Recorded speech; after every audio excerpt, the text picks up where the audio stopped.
let's just start the show, man. Let's just start. You want to start the show? Let's start the show. Yeah, man. Y'all know what it is. Big wake up, Big Doc.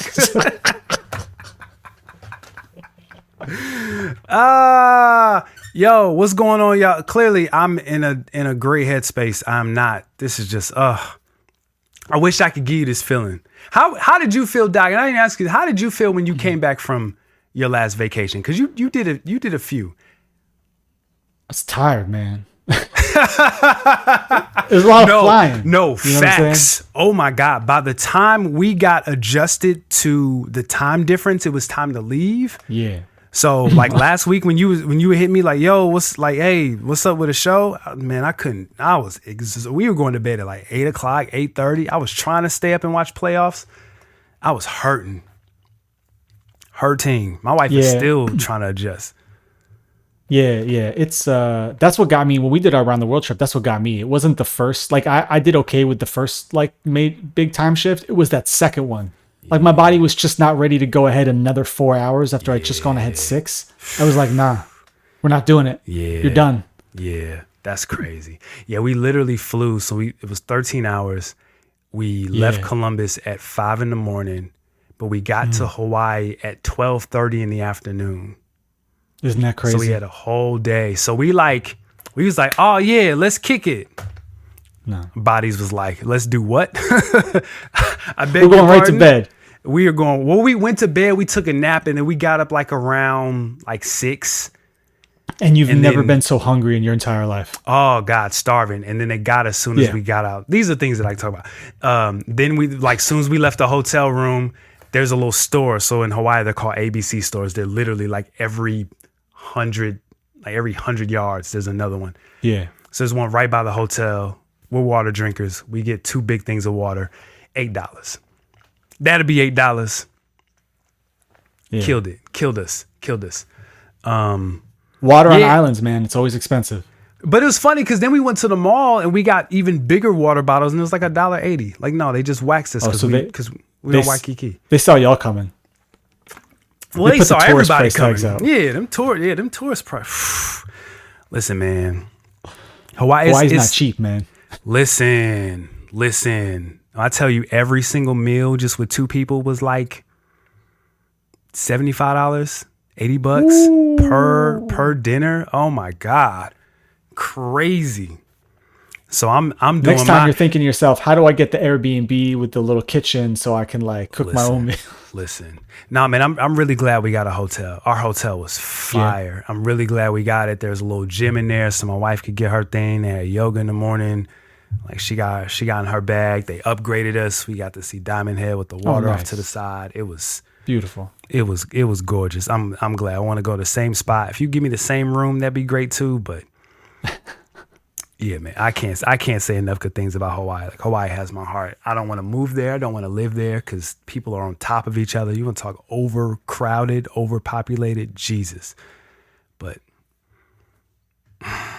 what's going on, y'all? Welcome to another.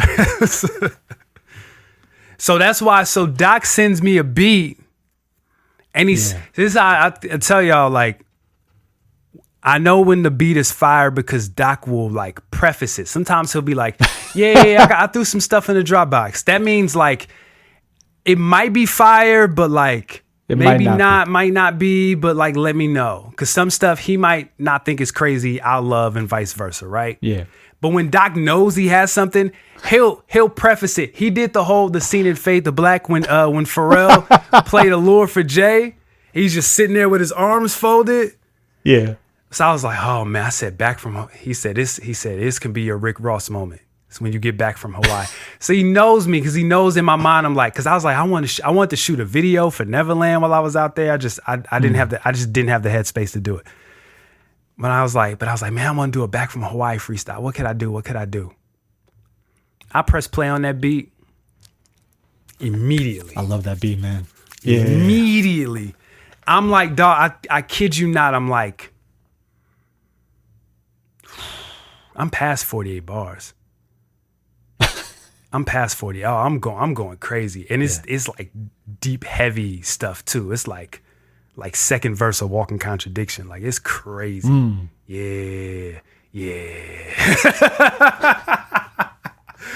I'm like, is this the one that set off the project? Like, is this the one that? Like, I was thinking, because sonically you could open the project that way. I love. People must love. We're talking about music they have not heard. They've never heard. Some people don't even listen to the music that we make, so they don't even care. They're just like, get to the Jack Harlow review. Hey, what's going on, y'all? Y'all know what it is. Y'all know who we are. Welcome to the show. Doc, what's up, man? Good to see you. How you doing? Yeah, man. Good to see you as well. Sounds like you had a good, lovely trip. You're in a good place. Just, now you got to get back in the swing of things. Like that's got to be hard with the kids. Is getting like all of a sudden it's like the treadmill's running, but you're off the treadmill and you got to like jump on it while it's already going. Trash. And we got time too. Like even my dad was like, "Yo, we'll give you an extra day, just kind of chill, hang out. I got some good." And we couldn't even like really like sit and hang out because we had to like go to the grocery store. And, like we had to do all the like adult parent stuff on them. I'm like, I don't want to do this. Like, yeah, bro. It to come back from consistent. Oh, the weather was perfect. Never got colder than 70 to 74 degrees. Never got warmer than 80. Perfect. It only rained for like, Hawaii rains like very quickly. So it'll rain for like 5-10 minutes and then it'll stop. So it rained like 5 or 10. It rained really bad while we did the bike ride, which was amazing. And then like to come home from that to 30 degrees, flight landed at 3:00 in the morning. 30 degrees. It was rainy. It was raining really hard. It was just like, why am I here? That's tough. Why am I here? Yeah. Listen, man. If y'all listen, I'm telling you, man. I'm Nas and Belly. I'm telling y'all. Going back to Hawaii. Going back, man. Sky's a different color blue. See, that's all right. Just gonna be humming in the background. We're gonna have Back from Hawaii, and then the sequel is gonna be called Back to Hawaii. Listen. If you want to listen, don't threaten me with a good time. Because it's funny. I was listening. You're like, don't threaten me with the sequel. Listen, and it's funny because I was listening to the project, so I was trying to like get a feel for it, and I was like, "Yo, this project is really." If Snooze Button 6 was very like aggressive and kind of in your face and confrontational, this is like very reflective. Like even the records that we have that are already like semi done, like this is kind of like reflective and contemplative, and it's like okay, cool, which is cool because I feel like we got a lot of those records. Anyway, do we? Maybe we got Walking Contradiction. What else we got that's like reflective? This is Kairos. Kinda. Yo, this is the month, the 23rd. Kairos turns 10. Kairos 10. Oh my goodness. I know. And I'm like, I have nothing prepared. I was gonna do a Kairos 2 and a documentary. Ain't none of that stuff done. Should I drag out all the old original mix files? We can send it off to get properly mixed. Yeah, I mean, honestly, I would like to do that in my lifetime. I would like to get that stuff mixed, all of it. I really want to do that with all of our stuff for Armond and Doc. Yeah, I would like to do that, get everything remixed. But clearly, we're in a good space. Everything is good. Yeah, we're in everything a good place, is fine. Haven't done a show in a while. Shout out to the Patreon community. Appreciate you guys. Yes. Thank y'all. Yeah, definitely got some things in the works, and I need to talk to you offline. Got some ideas for some of our free listeners who've stuck around, who are just content with previews. Shout out to them. We appreciate you. Shout out to those that are content with previews. We gonna feed y'all a little bit. But yeah, man, a few things going on in the world of hip hop, man. Yeah, man. Where you want to start? We could start with Jack if you want, because I feel like the longer conversation we're gonna have is about AI. The longer conversation is AI. I feel like Coachella is a short conversation. NBA is a short conversation. Hip Hop 50 is a shorter conversation. Jack is the long conversation. I'm sorry, AI is the long conversation. Yeah. We start with Jack. That's cool. We can start with Jack, who, first of all, did you know his real like government name is Jackman? Come on, man. These rappers, man. Did not know that. No. So, last we heard from Mr. Harlow, you know, he was putting out a huge album last year. Got nominated for a Grammy. And apparently he thought that nobody liked it because he decided he needed to change the conversation about his career. No, it's not that he didn't think anybody liked it. He went on the internet and saw people overreacting to him. For sure. And decided to scale it back. And for many OG Jack Harlow fans, the feedback that I've seen is return to his roots. Yeah, which is interesting because, you know, I'm sure like his label and his team and everything is super supportive, but I'm sure like Drama or somebody was like, so where's the single? Right. Where's the hit? Right. Because the last album was designed to do nothing but, it was supposed to take him from that album with records like Tyler Hero, take him from that level to the next level, which it did. It did. Right. Yeah. Dua Lipa and all those are. First Class. First Class, huge. Yep. He's starring in the reboot for White Men Can't Jump. Why are all these reboots so mid? Do you know like, how many? I know that makes me an old man, but like, I feel like they're not even really trying. You know what I'm saying?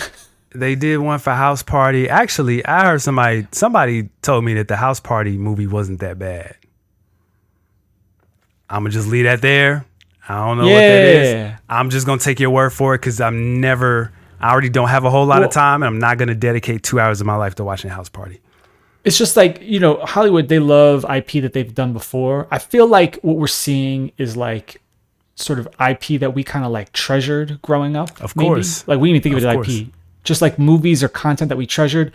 And like they're rebooting it and it feels like it's not getting the reboot that like I would hope it deserves. Do you know what I mean? Because they're trying to like, they're rebooting it because we liked it, but they're not catering it to us. They're catering it to our kids, our nephews, you know what I'm saying? But like they don't have a connection with House Party or White Men Can't Jump. We do. But I also don't want to see Woody Harrelson and Wesley Snipes playing basketball in their 60s the same way I don't want to see Stone Cold and The Rock at WrestleMania. No, but like when, you know, it's funny because the Disney and like when they've rebooted these animated classics as live action, for the most part, they've been kind of like, you know, they've been all right, hit or miss. Which ones? I Disney know they did apparently Mulan. What else did they do? So like they did Aladdin. Remember? Okay. Yes. Your man Will Smith decided he was going to be blue. Yep. They did Lion King. Oh, that's right. Beyonce. Yeah. Little Mermaid comes out at the end of this month. That's right, and that's going to kill. You know, but I wonder, is it going to be good? Yeah. And so that's the kind of thing where, you know, they're marketing that for us, our generation. They're trying to hit that nostalgia, but they also are hitting the kids at the same time. Like they are purposely doing these reboots. They're 2-track. You know what I mean? For sure. Where it's like we want to get the parents, that age group, we want to get the kids at the same time. And like, I don't know. I feel like they're not. I feel like for some of these, like for the White Man Can't Jump, like the House Party remake too. It's like, I mean, I don't know. I feel like there are ways that they could have like had that be, you know, you gotta like you gotta get both groups in there. You know what I'm saying? For sure. Yeah, and so. But I also think some of that is just. Oh, sorry. The other thing I was gonna say is some of that is just like in this era of streaming services. Like it was. I think these were just sort of meant to be like, oh, people know this title. Let's do something affordable. Let's flip it. Let's get it out there. Let's see how it goes. You know what I mean? For sure. I'm sure the budget was probably low. How expensive is it to make a basketball movie, right? And so with that, I think another turnoff, I think a turnoff was the fact that Jack is starring and Jack kind of has this proverbial black eye on social media. And I think that's why the label allowed him to make this album, because they wanted him to switch it up. Well, they just wanted him to get some social currency back. You know, as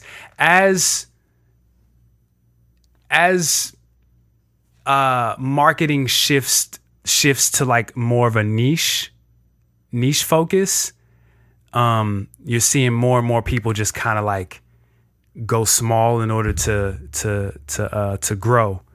And I feel like that was the goal of this Jack Harlow album, was to go back to his roots per se, and not get bigger, because a lot of people didn't like him, blowing up. But I'm on record saying those last two albums, I'm not mad at them. Like they're not terrible, and they don't sound like, I don't know.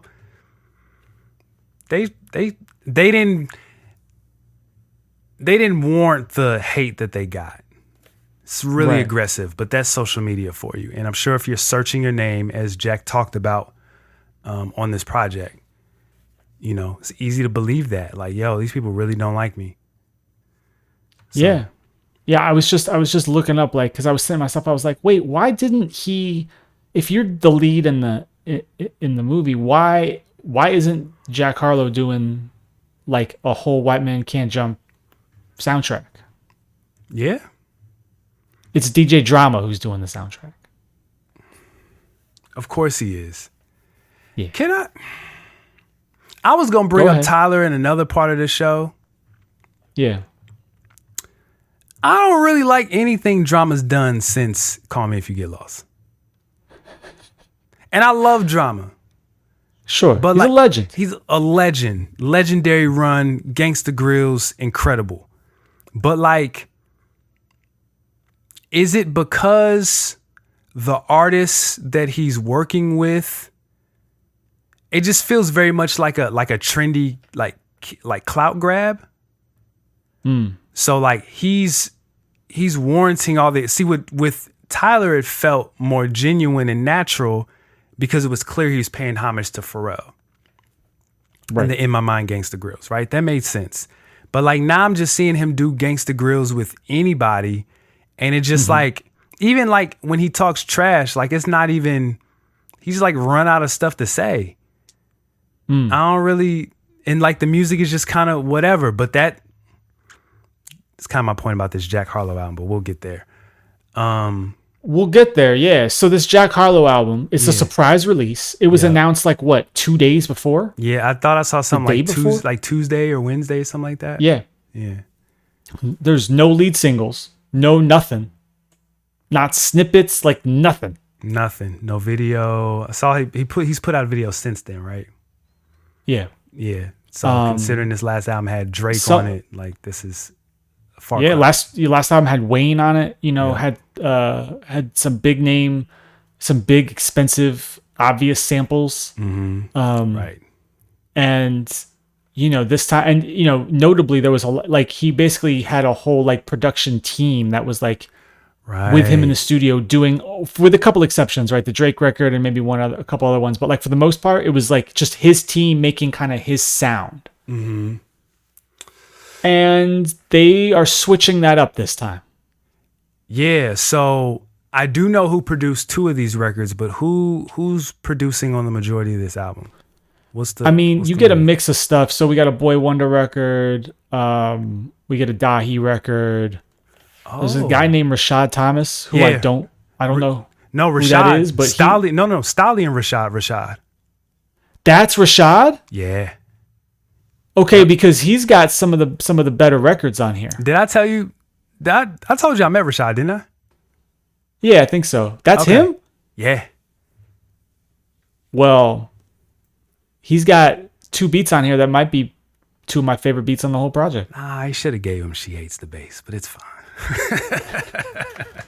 Give him Lincoln Way Nights, man. Shout out to Rashad. Someone will reflip that pretty soon. That's coming. It's nothing sacred. Anyway, we'll get there. Yeah, it's a mix of stuff. Honestly, like he's still got some of the folks who worked with him last time in the mix a little bit, but like it's kind of all over the place. Clearly he wanted to make a focused short album. Some of these songs are like a minute 45. They were real short. Really, really short. Literally 2 verses, 2 hooks, and we're out. Some of these records don't even really have hooks. Yeah, some of these he's just rapping. Yep. Yeah. I think honestly though, I think it's on one hand, I think it's the move to make. If like you need to get your core audience back. You gotta get it back. Okay, I'm glad that's a great phrase to use. Who is Jack Harlow's core audience? Man, but here's the thing, Doc. I feel like a lot of people before they like A&Rs are dead. So it's not like yes. There's certain artists. So like I just found this out. I was thinking like even though Ice Spice had been like working for a long time, like it's clear to me it didn't seem like she had like a core following. She just kind of like but you know who's behind, you know who's backing her? Who? Jimmy Hinchman's son. Yeah, so that's why you see her at Met Gala and doing all the things that she's doing. But shout out to Ice Spice. I was gonna make. Have you heard? Well, no, we'll get there when we talk about the Swiss album because I want to talk about this girl Scarlett. But we'll get there. Is that who's rapping on that record? I was listening to that album one more time on the ride home from I had to go. You know, the first lady and I are looking for a house, and so I was driving back from a listing tonight, and I wanted to run through that album real quick, and I was like, who is rapping on this album? The Benny record, right? Yeah. Her name is Scarlett. We'll get there. I can't wait to talk to you about her. Oh my goodness. This isn't like Scarlet, like Scarlett, not Scarlet. Scarlet, thank you. I was like, oh no, not G Unit Scarlet and not Nas Scarlet. No. But like most artists have core audiences, social media, local, and from my understanding, Jack was pretty big like in Kentucky, right? Yeah. But Kentucky's hip hop scene is very much like, you know, relegated to Kentucky, right? It's not one of those things where like we're familiar with the Chicago hip hop scene or the Atlanta hip hop scene. Right. You know what I'm saying? So I feel like his core audience are people not just following him from like those rap videos he made in middle school, but like he's got quite a few projects before he kind of blew up, right? I feel like For the Night with the Usher sample was like the record that kind of turned the corner for him. It was kind of like his Section 80 before, you know, What's Poppin' Is His Good Kid, right? But I think his core audience is just people who were up on him, you know, prior to. I feel like he has that space versus some other artists that just kind of pop up and they're already national. I mean, to me, I think part of his core audience that has found him over the years, I mean, let's just be honest, it's women who find him charming. And there's, to me, a notable shift on this project. Like that portion of his fan base is not catered to or even hinted at anywhere. You got one record. One record. Is it the bad one? Oh, Jesus. Let me pull this up. It was called, hold up. He definitely did a girl record on here. No Enhancers. That's a girl record. Yeah. Which to me, actually, let me go ahead. I'll play that real quick. Okay. Basically, to me, that's just it's a leftover from the last project. This is the Dahi record, believe it or not. This sounds a little TDE-ish.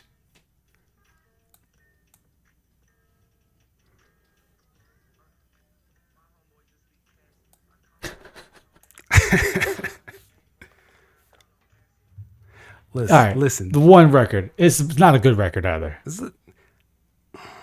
Listen. Are we doing track by track on this? No. We're very unorganized on this review. No, we just chilling. We just happy to be back in the space. I can solve the puzzle right now. I got it's 2 letters on the board and it's a 20-letter word, but I know the answer. This is a very paint by the numbers album for me. So what I notice with a lot of people nowadays is that if you if you do something that is that hits like check boxes, you get praise for it. So he scales back, check box. He's rapidy rapping, check box. Sped up samples, flipped in a very 2005, 2006 esque way. Yeah. Check box. No singles. Check box. Like very contemplative and introspective. Check box. It checks all of these boxes. And even in like my first time listening to it, I was like, oh, okay. Yeah. Everybody that has asked me about this album on the side, I'm like, yo, it's worth listening to. It's worth a listen for sure.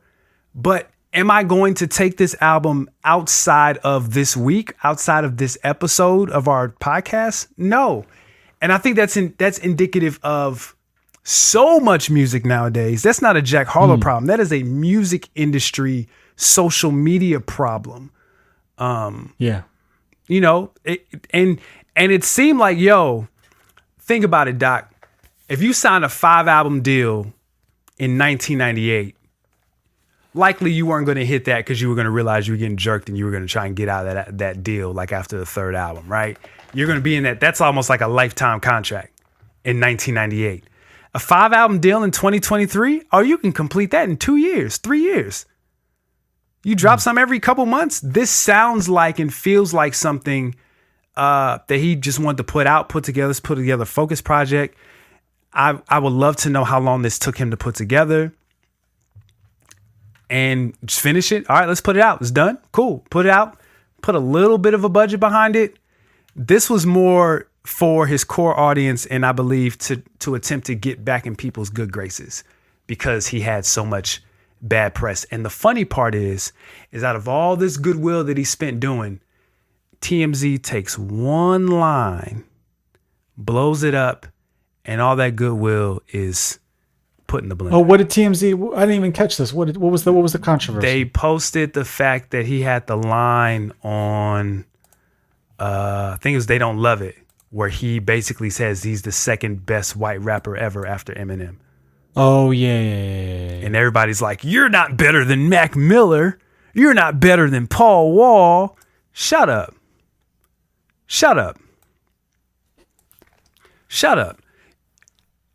Everybody thinks they're the best. If you're rapping, I was gonna say, stop playing like second fiddle to Eminem. Somebody just say it. I just want a rapper to say it. Come on now. He can't do the Eminem thing yet. He can't. No, I know that, but I need somebody. Like, please, for sure, it's fine. For sure. I mean, shoot, MGK did it, right?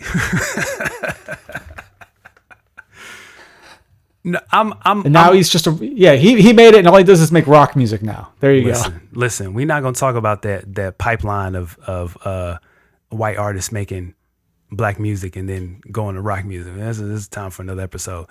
But but I'm not mad at him. I'm not mad at him paying homage because that was him being humble. Like, I'm not gonna say I'm better than Eminem, but like, I am better than everybody else. As a rapper, you should think you're better than everybody else. If I get on a record with Jay-Z, I'm slicing Jay-Z up. I'm carving him up.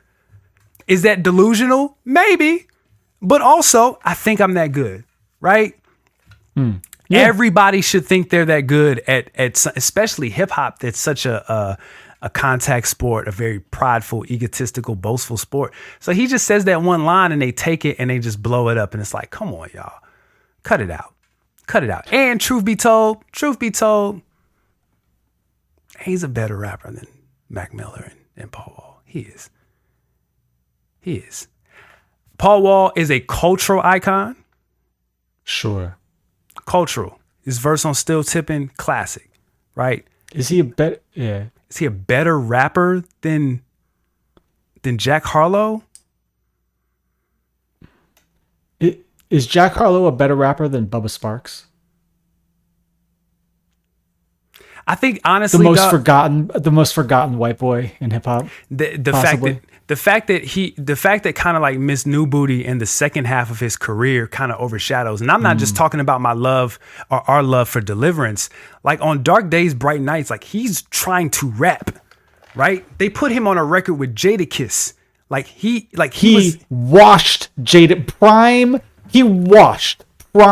Jadakiss like it was nothing. Hey, listen.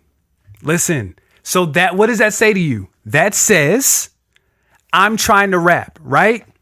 So I think honestly, man, like if I keep it all the way tall, I feel like they're all like in the same boat.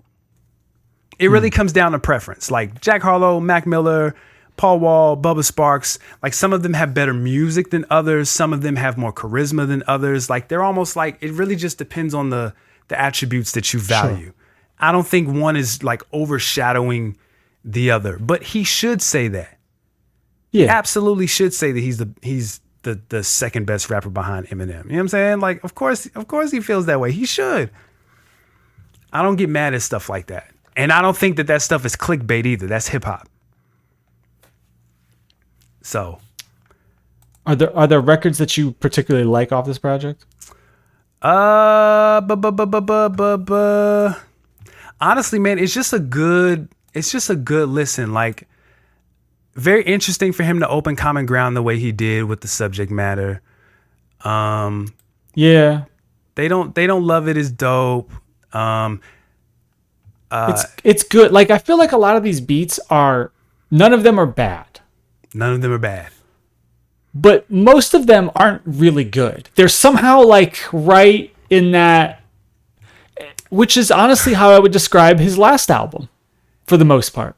They're born a lot of beats that are like good enough. Hot take. They're born center beats with better drums.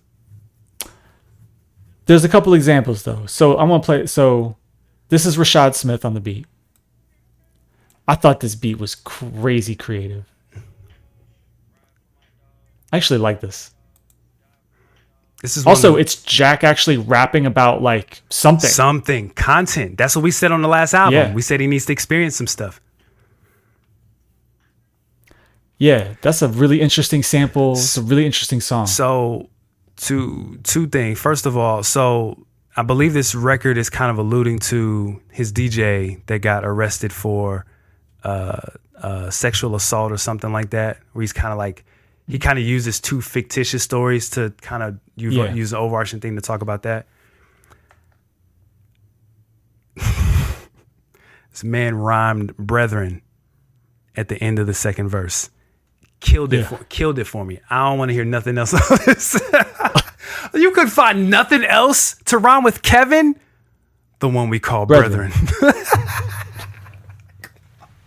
Come on, man. No, shout out to Rashad. Very interesting, very unique beat, very unique sample. Rashad also did this one. I actually like the concept of this record. What were you saying? I like the concept of this record.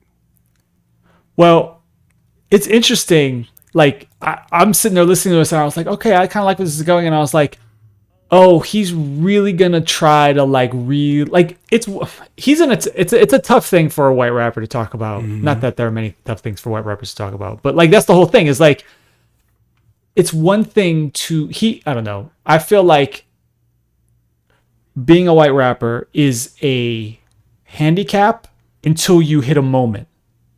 At which point everything turns, and it's like it's like you got to the top of the roller coaster, and now everything is so much easier because you are a famous white rapper. Yeah. It's just really it is hard in hip hop to be, if you think of yourself as an artist, it's easier now. Growing up, when we grew up, it was way harder. For sure. To be taken seriously, quote unquote. But once you get there, there are advantages to being white. Absolutely. And for him to make a song where he's like basically trying to be like, I understand what he's trying to get at, but I don't know. I still have to remind myself he's 25.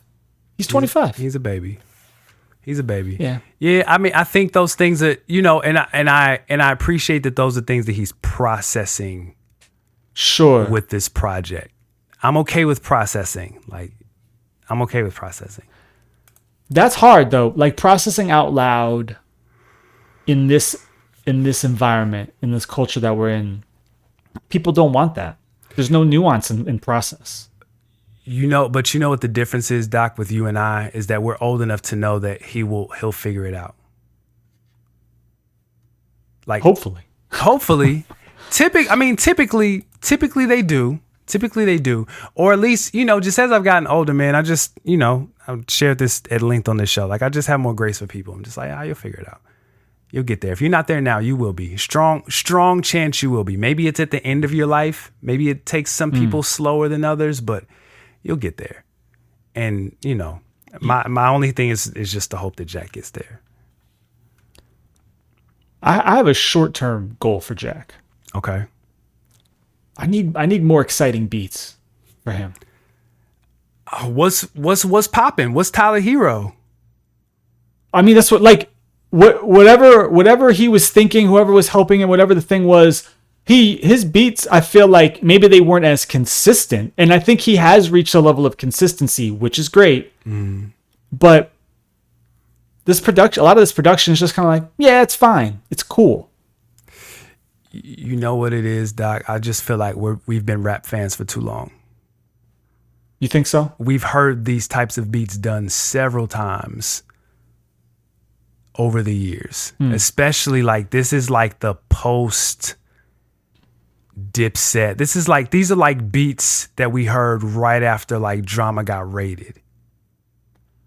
Well, I mean, and then you get records like Is That I, which is basically like a Thank Me Later Drake era record.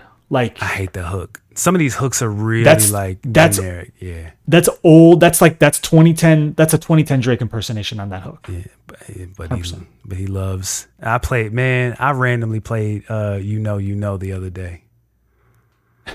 I need a master version. Have you seen this? I saw this clip of, I don't know where it came from, but it was Thank Me Later era Drake in the studio with Cortez, basically complaining that Kanye would not stop working on his album to give Drake beats for Thank Me Later. I'd never seen that clip before in my life. I have to send it to you. That's funny. It was very interesting just to see that. Like, he was really, like, he was hot. Like, you did all that for Find Your Love? All right. Sure. So then that leads into the rumor that Kanye intentionally tried to sabotage Drake's career, i.e. Best I Ever Had video, but I don't know. Boy. I don't know. But I mean, Drake was supposed to be on All the Lights back when it was Ghetto University. I mean, that's a Drake beat too. The era. That's handshaky Drake. That's Here I Go Drake. Yep. Drizzy Drake Rogers. Yeah. All right. So I mean, so last thing. So we didn't even talk about like sort of the commercial reception. So his last project did 113 first week last time around, and was number one for like 3-4 weeks in a row. Okay. This one I think did like 45 or 50. Okay. Something like that first week. Okay. Not even number one, which is interesting.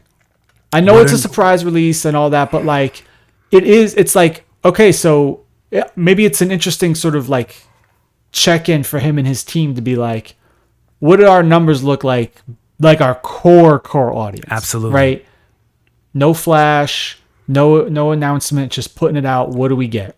It feels sort of J. Cole-ish, because Cole did that a few times. Like, I feel like For Your Eyes Only and even like Dollar in a Dream, like very grassroots marketing, right?